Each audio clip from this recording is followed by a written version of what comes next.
G7 ülkelerinin Cornwall'daki zirvesinin sonrasında hazırlanan bildirinin taslak hali ortaya çıktı. Bildiride Çin'in politikalarıyla Doğu Türkistan'daki Uygur Türklerine uygulanan şiddet ve zulüm eleştirildi. Reuters'ın iddiasına göre G7 ülkeleri ismi vermeden Çin yönetiminin Doğu Türkistan'daki Uygur Türklerine uygulanan şiddet ve zulmünü eleştirdi. Bildiride ABD ve G7 partnerlerimizin küresel tedarik zincirinde zorla iş gücü olarak kullanılan ve devlet tarafından zorla çalıştırılan azınlık gruplarına karşı çok derin endişeleri bulunmaktadır. Özellikle Sincan'daki tarım, solar ve giyim sektörlerindeki bu tedarik zinciri endişenin kaynağıdır denildi.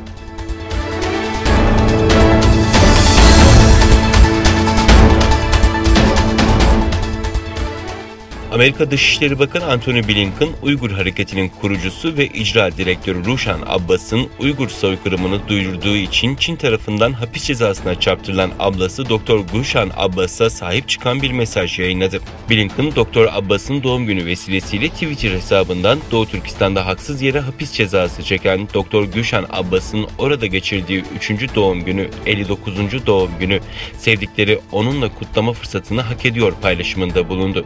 Aynı gün Amerikan Senatosu Dışişleri Komitesi de Uygurlarla ilgili alt komite duruşması düzenledi. Senatör Marco Rubio da Blinken gibi Twitter'dan attığı mesajla Gulşen Abbas'ın doğum gününü kutlarken Çin'e baskıya devam edilmesi gerektiğini vurguladı. Dr. Gulşen Abbas, 2018 yılında Ruşen Abbas'ın Amerika'da bir düşünce kuruluşunda Doğu Türkistan'daki soykırımı anlattığı için Çin Komünist Partisi tarafından kaçırılmıştı.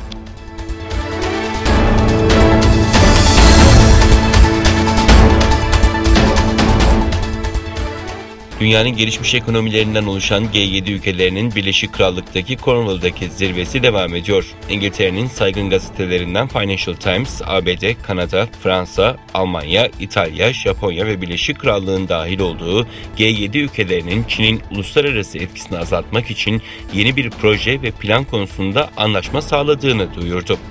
Gazete, G7 ülkelerinin Çin'in etkisini azaltmak için Yeşil Kuşak ve Yeşil Yol planı konusunda mutabakata vardığını yazdı. Çin'in kuşak ve yol girişimine karşı geliştirilen Yeşil Kuşak ve Yeşil Yol projesinde milyarlarca dolar harcanacağı ve amaçlarından birinin de küresel ısınmayla mücadele olduğu kaydedildi. ABD Başkanı Joe Biden'ın yoksul ve az gelişmiş ülkelere altyapı desteği ve kredi verme planını gündeme getirdiğini yazan Financial Times, bunun Çin'in kredilerine demokratik bir alternatif olduğunu yazdı.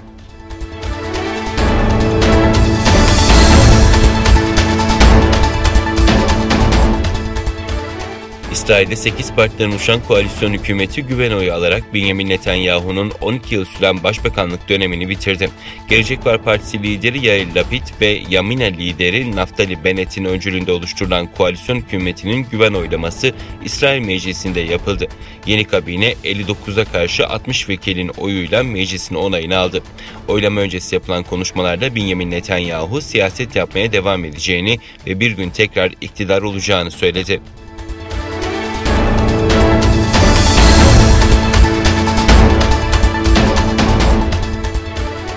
Çin'in Hubei eyaletinde meydana gelen patlamada 11 kişi yaşamını yitirdi, çok sayıda kişi ağır yaralandı. Yetkililer Hubei'ye bağlı Xi'an kentindeki bir yerleşim yerinde yerel saatte 6.30'da doğalgaz hattında patlama gerçekleştiğini açıkladı. Patlamada en az 11 kişinin hayatını kaybettiği, 37 kişinin ise ciddi şekilde yaralandığı kaydedildi. Sağlık ekipleri yaralanan 37 kişi dahil patlamadan etkilenen 144 kişinin hastaneye kaldırıldığı bilgisini paylaştı. Arama kurtarma ekipleri olay yerinde çalışmalarını sürdürürken ölü sayısının artmasından endişe ediliyor. Ölümcül kazaların sıklıkla görüldüğü Çin'de yetersiz güvenlik önlemleri eleştiri konusu olurken Tianjin kentindeki limanda 2015'te kimyasalların bulunduğu bir depoda meydana gelen patlamalarda ise 173 kişi hayatını kaybetmiş, 798 kişi yaralanmıştı.